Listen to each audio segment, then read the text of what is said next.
Assalamualaikum warahmatullahi wabarakatuh. Selamat pagi anak-anak. Bagaimana kabar kalian hari ini? Luar biasa, semangat sekali ya kalian pada pagi hari ini. Kalian puasa tidak? Puasa dong ibu, Masya Allah. Banyak yang puasa ya, keren sekali. Walaupun berpuasa tapi kalian tetap semangat ya belajarnya. Keren sekali, Masya Allah. Oke, baik. Sebelum Ibu memulai pelajaran pada pagi hari ini, Ibu pimpin doa terlebih dahulu ya. Oke, semuanya berdoa menurut agama dan kepercayaan kalian masing-masing. Berdoa dimulai.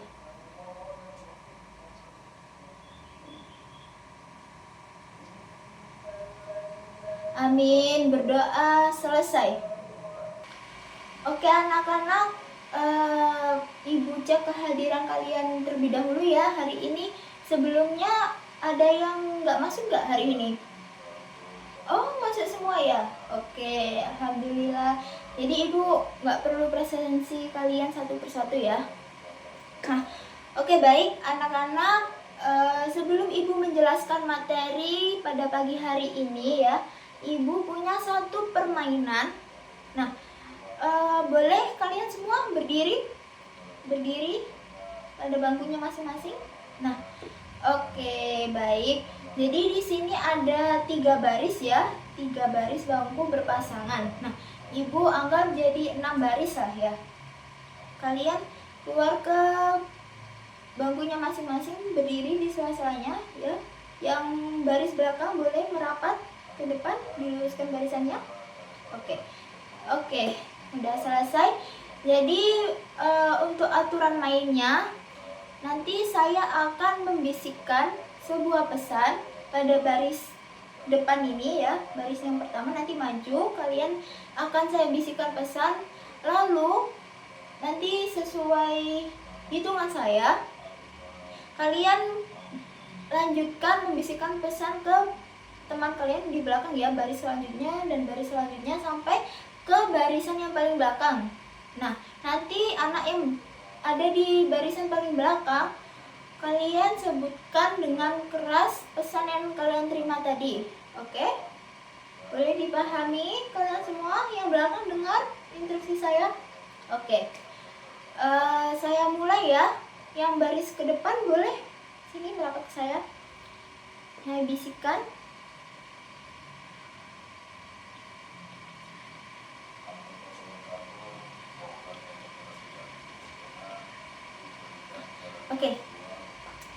Oke. Dalam hitungan ketiga, silakan kalian bisikkan ke teman depan kalian. Ya, 1, 2, 3.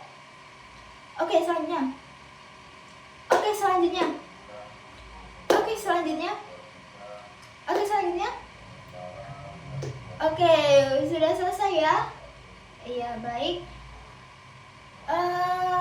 Sudah selesai semua? Nah, untuk yang barisan belakang, silakan sebutkan dengan keras apa pesan yang kalian dapat dari teman kalian. Saat bareng ya, 1, 2, 3.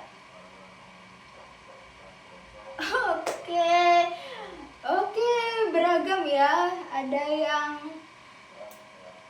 saya mulai dulu. Kamu tadi sepertinya saya mendengar berbeda jawabannya dari apa yang saya sampaikan. Oke, Rara tadi apa dengarnya? Budi pakai topi lari-lari kecil di pinggir kali. Oke. Ya, sedikit mirip. Kamu? Budi pakai panci. Oke. Jadi yang benar tadi ada 3 baris yang benar, yang 3 salah ya. Oke, nggak apa-apa. Terima kasih. Sudah permainannya, kalian boleh duduk ke bangkunya masing-masing. Nah, oke anak-anak. Jadi dari permainan kita tadi ada yang salah dan ada yang benar. Ya, padahal tadi ibu menyampaikan pesannya tadi apa? Yang barisan depan? Ya, Budi pakai peci lari-lari di pinggir kali. Tadi ada yang bilang pakai panci, ada yang bilang pakai topi. Walaupun kecil ya, tipis perbedaannya, kesalahannya, tapi itu mengakibatkan kefatalan dalam makna dari kalimat tersebut. Nah, hal ini yang dimaksud adalah miskomunikasi ya anak-anak. Jadi di dunia perkantoran, miskomunikasi sekecil itu tadi contohnya itu bisa saja berakibat fatal nantinya. Nah, bisa saja misal di sebuah rapat batal karena salah ruangan ataupun atasan yang marah karena laporannya ketinggalan akibat miskomunikasi itu. Lalu apa yang harus dilakukan? Maka untuk mengatasi miskomunikasi tersebut kita memerlukan komunikasi yang efektif. Nah, jadi itulah inti materi kita pada pagi hari ini, yaitu tentang komunikasi perkantoran.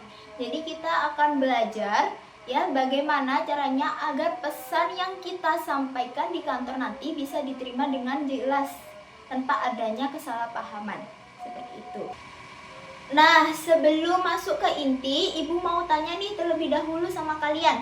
Menurut kalian, apa sih sebenarnya komunikasi itu? Coba yang bisa mendefinisikan dengan bahasa kalian sendiri. Ngobrol, Ibu. Oke. Bertukar informasi, Ibu. Ada lagi? Iya, Rara, silakan. Kirim pesan lewat WA, Ibu. Oke. Bagus semuanya. Intinya kalian benar. Jadi secara sederhana, komunikasi adalah proses penyampaian pesan dari komunikator yang dimana adalah pengirim kepada komunikan, yaitu penerima. Nah, tapi apakah kalian tahu bahwa komunikasi itu ada dua jenis utama di kantor? Ada yang bisa menjawab? Ada yang tahu? Oke, jadi nggak ada yang tahu ya. Oke, Ibu jelaskan.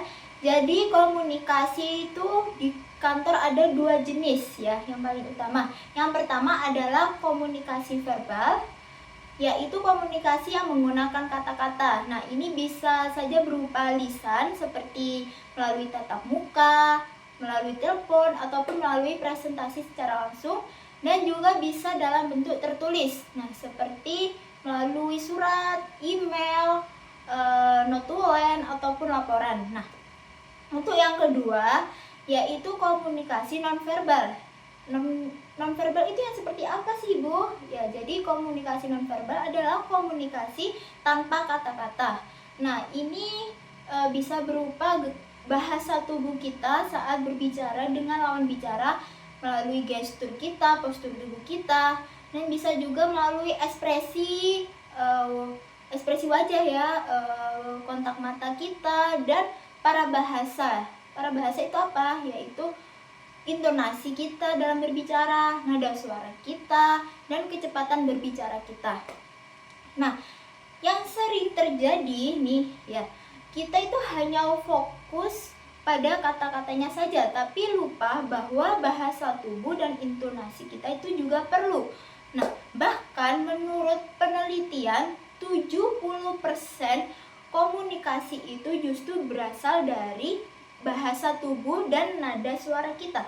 Hanya 30% saja dari kata-kata. Nah, jadi jangan sampai kata-kata yang kita ucapkan, yang kita bilang tidak sama dengan gaya bahasa yang kita tampilkan.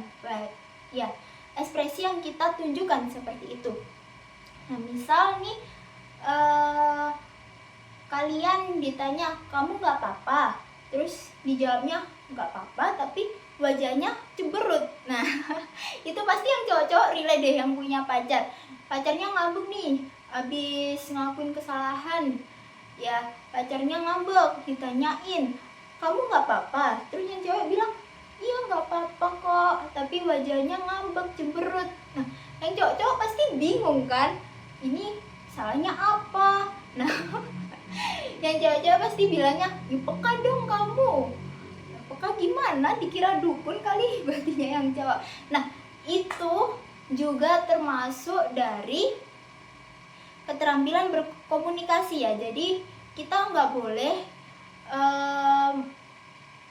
berbeda dengan apa yang kita mengekspresikan kata-kata dan gaya bahasa tubuh itu harus selaras ya, agar tidak membingungkan seperti itu tadi. Oke? Anak-anak, komunikasi itu bisa kita ibaratkan sebuah lem ya di sebuah perkantoran. Nah, misal kalau lembarnya itu kuat, maka semua bagiannya akan berkat dengan baik. Seperti ini. Begitu juga dengan komunikasi. Kalau komunikasi kita itu buruk, bisa saja lingkungan di perkantoran berantakan, deadline pekerjaannya itu molor, pekerjaan yang seharusnya diselesaikan dengan baik, dengan tepat waktu malah tertunda.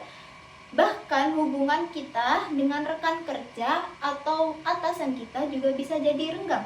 Nah, supaya komunikasi kita berjalan dengan efektif dan tidak seperti permainan yang kita praktekkan tadi, ada 6 konsep ya yang bisa kita gunakan, 6 konsep yang Ibu beri dengan nama PINTER ya, PINTER.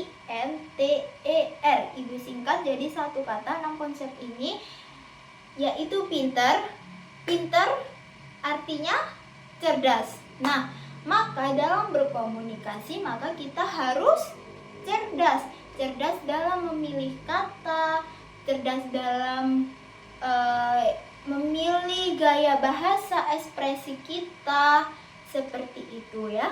Oke, Ibu akan jelaskan 6 konsep tadi satu persatu, mulai dari huruf P yang pertama, yaitu dari konsep paham akan tujuan. Nah, jadi ketika kita berkomunikasi, sebelum kita berbicara, hendaknya kita harus tanya kepada diri kita sendiri ya. Tujuan saya berbicara itu apa sih? Dan kita harus tahu siapa sih audiens saya, lawan bicara saya. Nah, ketika kita sudah paham tujuan kita berbicara itu untuk apa, untuk meminta datakah, untuk memberi instruksikah, untuk melaporkah, atau hanya untuk menyapa. Dan kita juga sudah tahu audiens kita itu atasankah, atau dengan rekan kerjakah, atau bawahankah, maka gaya bicara kita, cara bicara kita pasti akan berbeda. Nah, misal kalau kita berbicara dengan atasan, maka bahasa yang kita gunakan juga harus lebih formal, lebih sopan. Dan berbeda dengan kita berbicara dengan rekan kerja kita, maka bahasa yang digunakan juga pasti bisa lebih santai, bahasa sehari-hari ya. Begitupun dengan bawahan kita, walaupun dengan bawahan bisa berbicara santai atau berbicara dengan tegas, namun dari cara bicara semua itu juga harus tetap profesional. Lalu yang kedua adalah konsep dari huruf I, yaitu intonasi yang tepat. Nah, coba deh kalian perhatikan kalau saya bilang cepat selesaikan laporan ini. Nah, dengan nada yang keras dan ketus seperti itu tadi, apa yang kalian rasakan? Iya, benar sekali. Takut, tersinggung. Nah, tapi kalau saya bilang dengan nada yang seperti ini, teman-teman, tolong cepat selesaikan laporan ini ya, karena sudah ditunggu oleh atasan. Nah, berbeda kan? Terkesan lebih ramah kan, walaupun tegas. Nah, itu merupakan intonasi yang menentukan apakah pesan kita dianggap pesan perintah yang kasar atau permintaan bantuan. Intonasi juga perlu diperhatikan karena intonasi ini juga mempengaruhi respon dari lawan bicara kita. Kita tidak boleh intonasi yang terlalu meninggi dan tidak boleh intonasi yang terlalu merendah, karena yaitu dalam dunia kerja kita harus profesional, kita harus tegas, tetapi juga tidak boleh terlalu kasar. Nah, itu harus disesuaikan ya. Lalu konsep yang ketiga yaitu dari huruf N, yang dimana N adalah nada bicara dan bahasa tubuh. Nah, saat kita berbicara, saat kita berkomunikasi, terutama dalam dunia perkantoran dengan atasan, pastikan gaya bahasa tubuh kita itu tepat. Posisi tubuh kita itu harus benar ya. Contoh, kita berbicara dengan atasan kita, kita harus dalam posisi tubuh yang tegak, posisi tubuh yang tegak. Jangan kita malah membungkuk, jangan kita menunduk.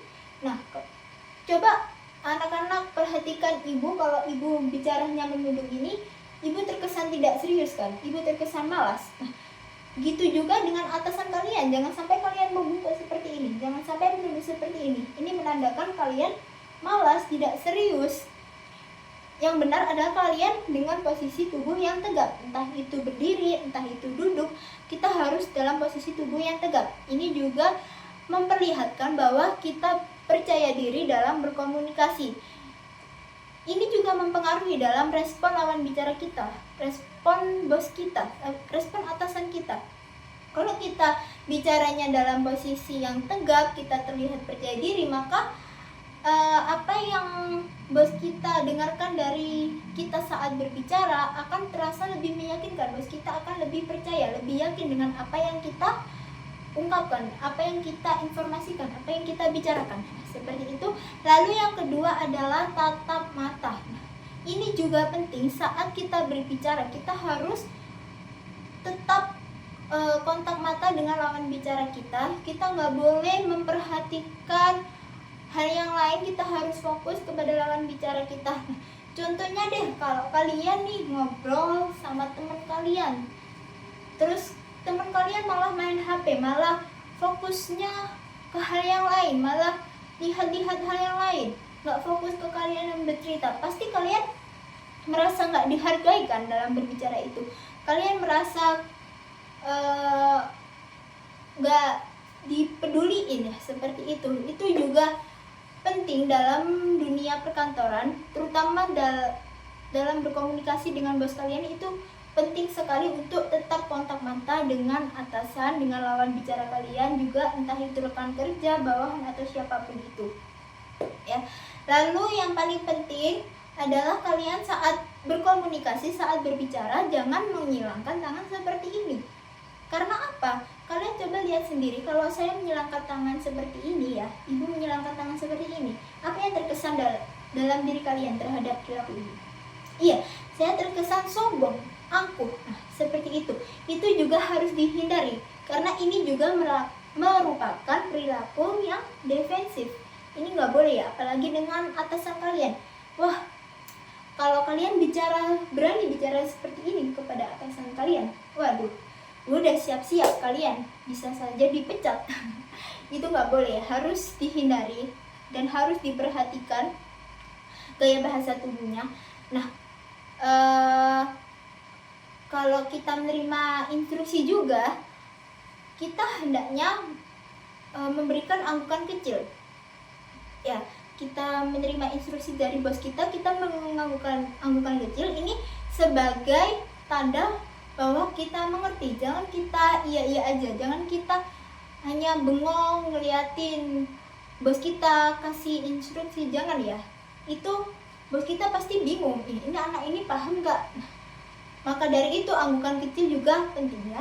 Jangan berlebihan juga, jangan terlalu banyak mengangguk. Nanti dikiranya kita bercanda sama bos kita nggak serius. Itu juga harus diperhatikan.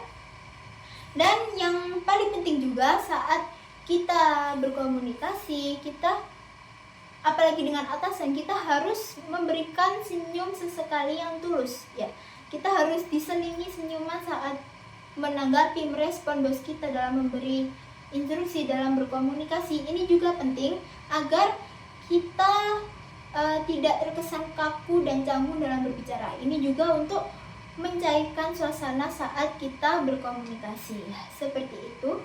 Oke, untuk konsep yang keempat yaitu dari huruf T, yang dimana konsep terbuka ya. Jadi saat kita berkomunikasi, hendaknya kita harus menyampaikan pesan dengan lugas.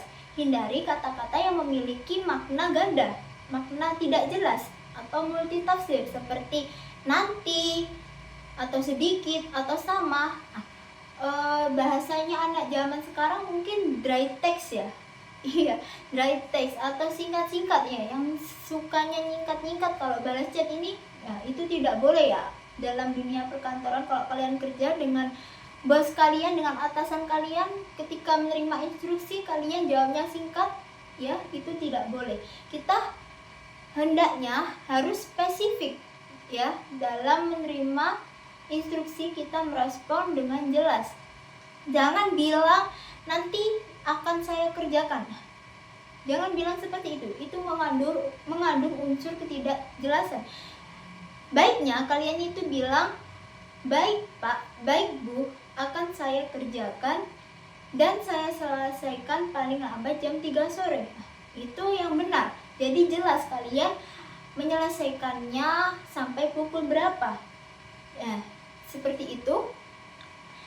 Lalu juga jangan bilang taruh saja di sana. Itu terkesan memerintah ya, itu kasar. Baiknya kalian bilang tolong ditaruh di meja yang sebelah kiri ya. Seperti itu. Jadi adanya unsur terbuka ya. Jadi kita harus jelas akan tanggapan tujuan kita untuk berkomunikasi itu seperti apa. Seperti itu. Lalu yang kelima adalah konsep yaitu empati. Nah, sekarang coba tempatkan diri kita ketika berkomunikasi sebagai posisi lawan bicara kita. Coba pahami terlebih dahulu perasaan dan situasinya. Mungkin saat kita hendak berkomunikasi, misal dengan rekan kerja kita itu sedang banyak kerjaan. Jadi kita tidak bisa dong memaksakan meminta bantuan saat itu juga. Ataupun dengan atasan kita, kita harus lihat dulu atasan kita sedang stres kah atau sedang lagi banyak masalah, sedang bad mood. Nah, itu kita harus bijak dalam menyampaikan beritanya. Jangan bilang, Pak, proposalnya ditolak. Nah, kalau posisi bos kalian lagi stres, lagi banyak masalah, kalian bilang seperti itu, otomatis marah kan? Spontan pasti marah. Pasti emosinya tidak stabil dalam menanggapi pesan kalian yang tiba-tiba seperti itu. Dan itu juga beresiko terhadap diri kalian. Kalian bisa kena semprot, kena marah, kena potongan gaji bisa jadi. Jangan ya. Dan lebih baik kalian hendaknya bilang seperti ini, Pak, mohon maaf, saya baru saja dapat kabar kalau proposal proyek A perlu direvisi lagi karena ada beberapa catatan dari klien. Nah, itu pasti lebih baik. Pasti respon bos kalian lebih baik dan tidak emosional ya. Karena dalam makna katanya pun berbeda. Yang satunya pasti langsung memberi efek down kepada bos kalian ya. Dan yang kedua pasti akan terkesan lebih solusi itu lebih terlihat daripada kalian menyampaikan pesan yang pertama tadi. Nah, oke, yang terakhir yaitu dari huruf R yang adalah konsep rangkuman atau respon ya, atau feedback ya dibilangnya. Nah, ini adalah kunci juga dalam berkomunikasi untuk menghindari terjadinya miskomunikasi. Misal, setelah kita menerima instruksi, biasakan untuk mengulang atau merangkumnya. Nah, contohnya itu seperti ini. Ketika saya memberi tugas nih ya, anak-anak tolong kerjakan LKS halaman 5-10 ya, nanti minggu depan akan kita bahas.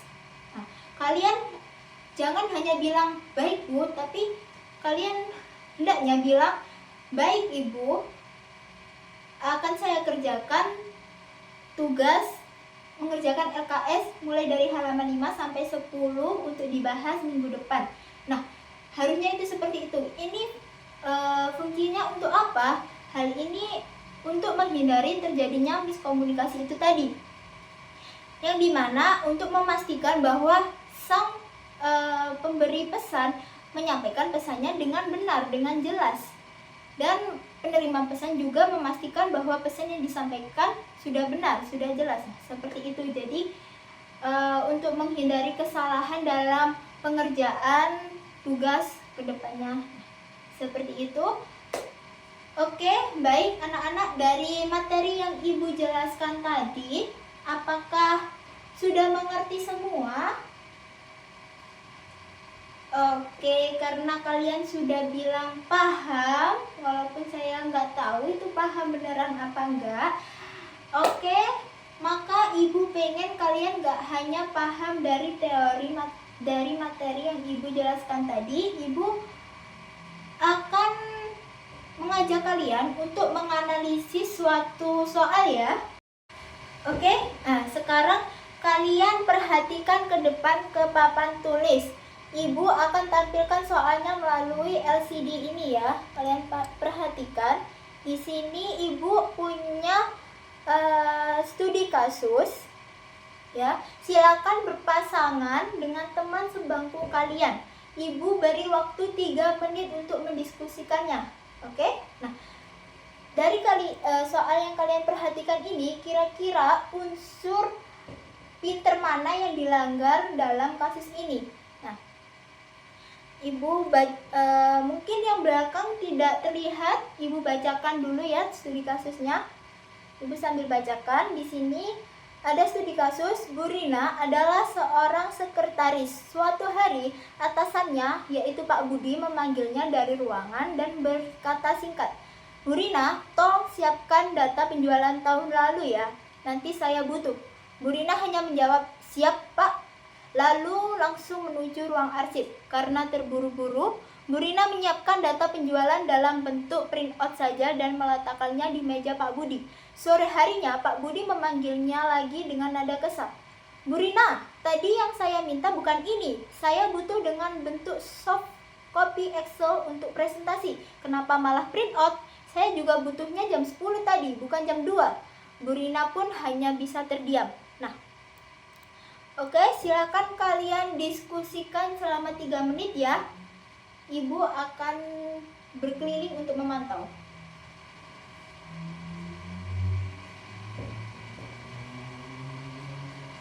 Oke, waktunya sudah habis ya anak-anak.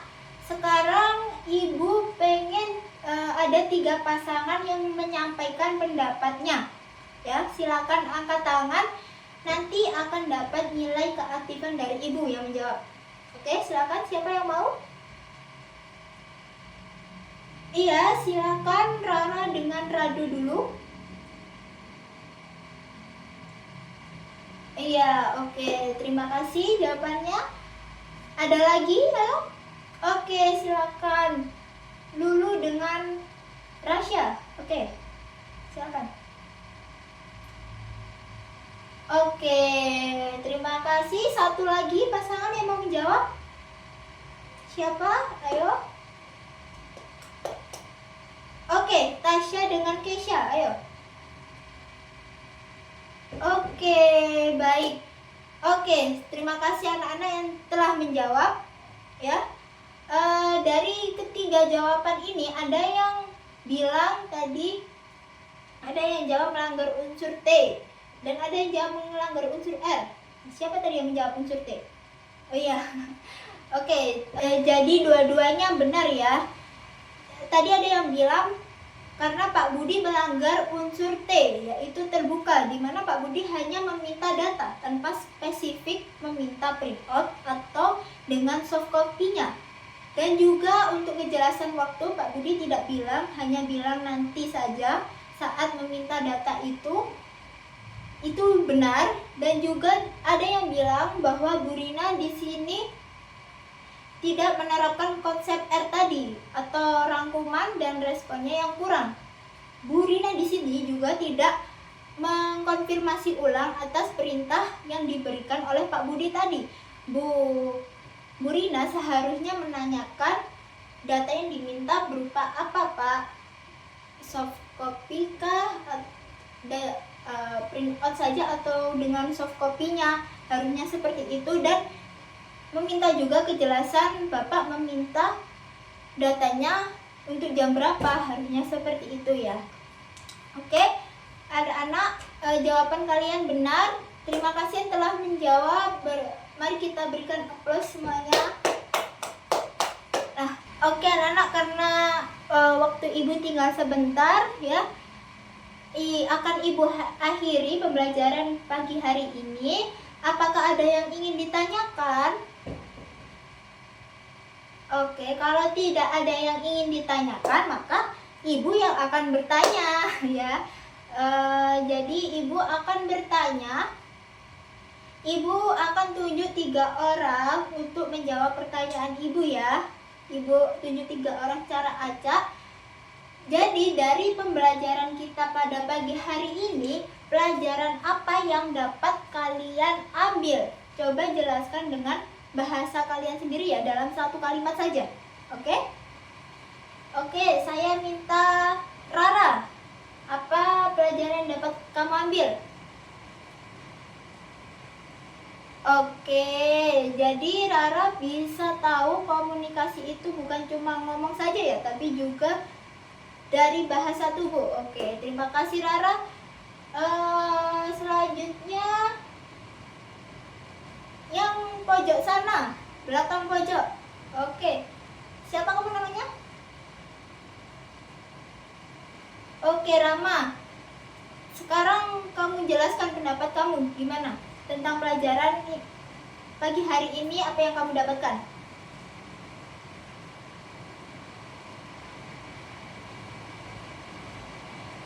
Oke, jadi Rama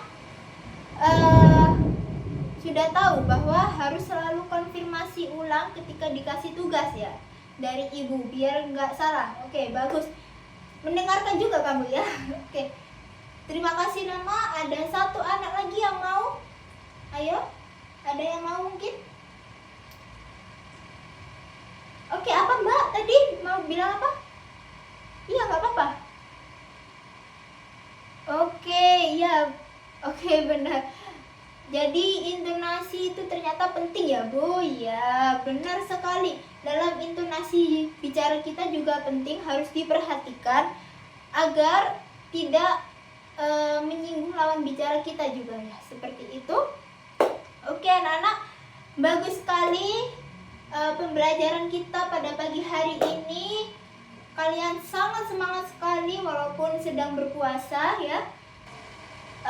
Sebelum ibu akhiri juga, ibu kasih tugas ya buat kalian ya. Tugas untuk kalian selama seminggu ke depan ini sampai pertemuan selanjutnya, ibu minta kalian untuk melakukan praktik dari 6 konsep pintar tadi ya di rumah. Kalian praktikkan, entah kalian saat berkomunikasi dengan teman kalian, guru atau orang tua atau siapapun itu, kalian terapkan 6 konsep praktik tadi, 6 konsep pintar tadi.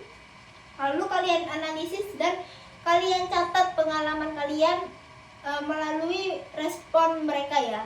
Respon mereka berbeda-beda, yang seperti apa kalian analisis dan nanti kita bahas di pertemuan selanjutnya. Oke?